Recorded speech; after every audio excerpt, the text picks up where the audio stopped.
Томбажап Цыбиков, буддист-паломник у святынь Тибета. Глава книги 10.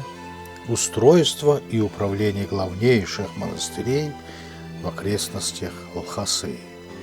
Часть 46. Ученых степеней в санитских дацанах 5. Они суть следующие. Первое. Самая младшая степень, которую, собственно, даже нельзя назвать ученую, называется Рабджамба, весьма милосердный, и может быть получена всяким желающим по достижению в Гамане 7 курса. А в других дацанах еще раньше. За эту степень платится от 2 тибетских монет 40 копеек до 5 ланов, около 7 рублей. И для получения ее положительно не требуется никаких ученых знаний.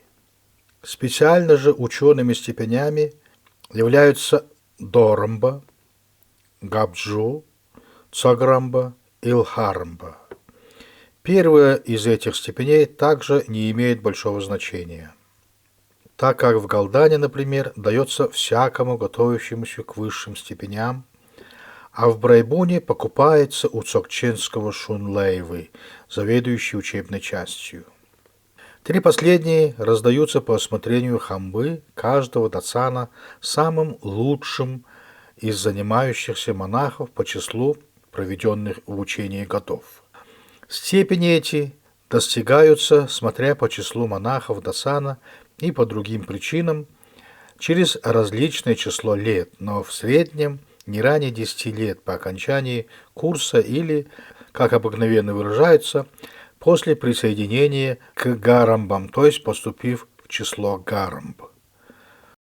Впрочем, степени габджу и лхарамба могут быть покупаемы во всякое время по окончании 9 курсов. При этом первая ученая степень покупается у хамбы дацана и называется в таком случае линсре габджу, а последняя у Далай-ламы или его регента и называется Пармалхарамба. И это приурочивается к какому-нибудь радостному событию в жизни Далай-ламы, такому как, например, определение его, приятие им обетов Гелонга и тому прочее. Степень эта в прежнее время, как говорят, давалась выдающимся ученым, а теперь низведена до простой аукционной продажи и проделок кумовства. Получивший так или иначе одну из перечисленных 4 ученых степеней, должен прежде всего угостить духовных своего дацана обедом и чаем. Затем, за исключением Дорамба, участвовать в диспутах своего дацана, дацан Дамджа, где желающие предлагают ему вопросы.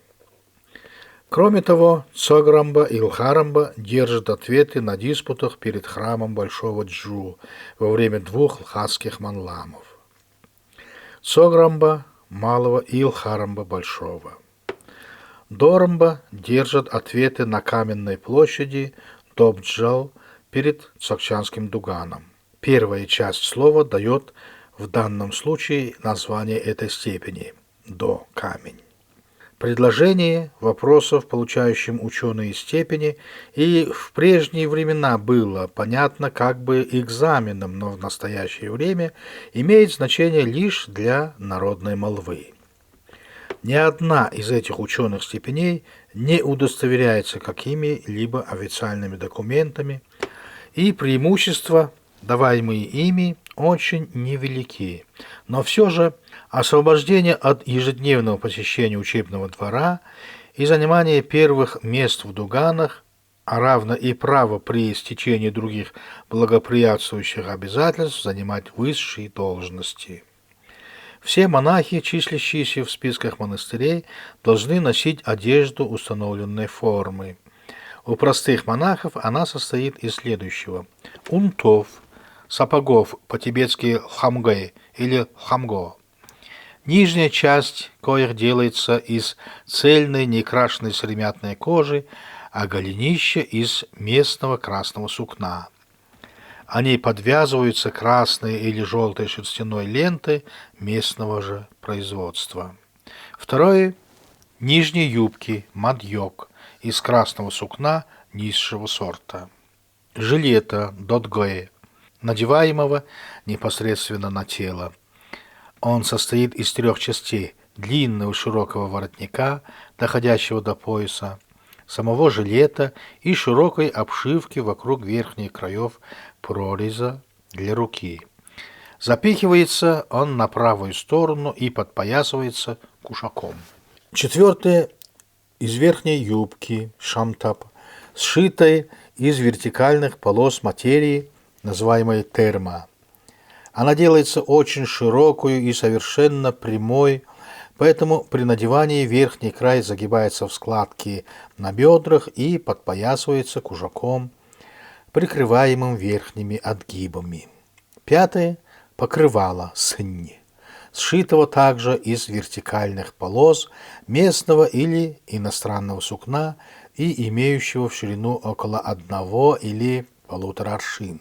Один конец его надевается на левое плечо, а затем оно проходит спереди под правую руку и, будучи закинуто через левое плечо сзади, загибается назад, причем другой конец опускается на правое плечо и руку.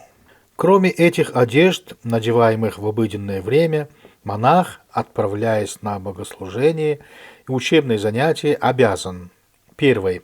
Накинуть на себя длинный широкий плащ красного цвета, ухамба желтого, называемый дагам и напоминающий мантию. 2. Взять в руки или положить на плечо желтую шапку шаср. И 3. Взять в руки четки танба или пренба, имеющие же высшие духовные обеты гецула, гелонга, привешивают к поясу особый прибор, называемый чабрил, или представляющий маленькую медную фляжку с длинным горлышком и пробкой. Фляжка вшивается посередине одной стороны 2 квадратов, около 5 вершков красного сукна. Предназначена она для ношения воды, которую монах после еды ополаскивает рот. Затем они не должны расставаться с так называемой чойгой, учебной одеждой. Эту одежду составляют 3 отдельных предмета – лагой, намджар и динва, приготовляемые из больших кусков более или менее дорогих материй. Вследствие сложности своей чойгой для простых монахов заменяется 3 квадратными клочками материи красного и желтого цветов, свернутых в узелок и носимых на поясе или за пазухой. В частной жизни монахи живут в наемных квартирах домов, принадлежащих в большинстве случаев или тацану, или камцану, или мицану. Квартирная плата вообще очень низкая, и с нею делаются еще скидки для членов своей общины. Так, например, маленькая квартира в 2 комнаты во 2-м этаже стоит 4 тибетских монеты, это 80 копеек на наши деньги, в год, а большая в 3 комнаты с соответствующей отделкой и удобствами 40 монет, 8 рублей в год. Внутренняя обстановка квартиры монаха всецело зависит от материального достатка и характера хозяина. Что же касается материального обеспечения жизни монахов, то должно сказать, что обычные раздачи из казны Далай-ламы монастырских казначейств и приношения частных милостынедателей, доходящие в среднем до 15 ланов 20 рублей, недостаточны для прожития самого невзыскательного монаха. Поэтому бедные монахи бывают принуждены искать заработков посредством ремесел и предложения своих услуг более богатым.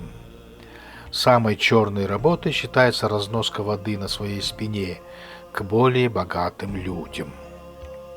Многие из местных монахов проживают вне монастыря у своих родных, помогая по хозяйству, и являются в монастырь лишь в те дни, когда бывает раздача денег, хлеба и тому прочее.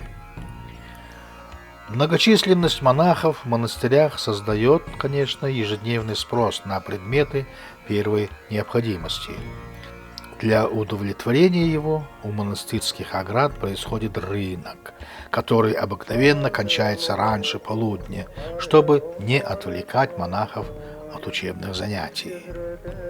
Относительно же успешности занятий монахов справедливость требует сказать, что процент занимающихся Лобнерба очень мал, причем к занимающимся принадлежат преимущественно уроженцы Кама, Джалрона, Джоны, Амдо и монголы. Местные же монахи, если зажиточные, стараются добиться каких-нибудь доходных должностей и занимаются торговлей. Если бедны, ищут всяческие средства пропитания. Этого нельзя сказать про местных перерожденцев, которых вообще очень много. Вследствие такого их обилия перерожденцем считается и пользуется соответствующими преимуществами только тот, кто сделал раздачу денег монахам. Сделавший такую раздачу лама, ламами принято называть лишь перерожденцем и высшее духовенство, получает наименование Чаемзат, устроитель священного учения, и, соответственно тому, какой общине сделал такую раздачу, именуется Чомзадом Чокченским или Дацанским, или Камцанским, или Мицанским. Своеобразно с этим Чаемзад пользуется привилегиями лишь той общины, где он сделал раздачу, причем чаемзадство в высших общинах требует непременно чаемзадства в низших. Среди неуспевающих монахов есть особый разряд так называемых добдага, о коих упомянуто в главе 6. Слово добдага значит силач. Это молодые, простые монахи, часто не знающие грамоты, бедные по происхождению и добывающие своим трудом средства существования, но от природы крепко сложенные и сильные.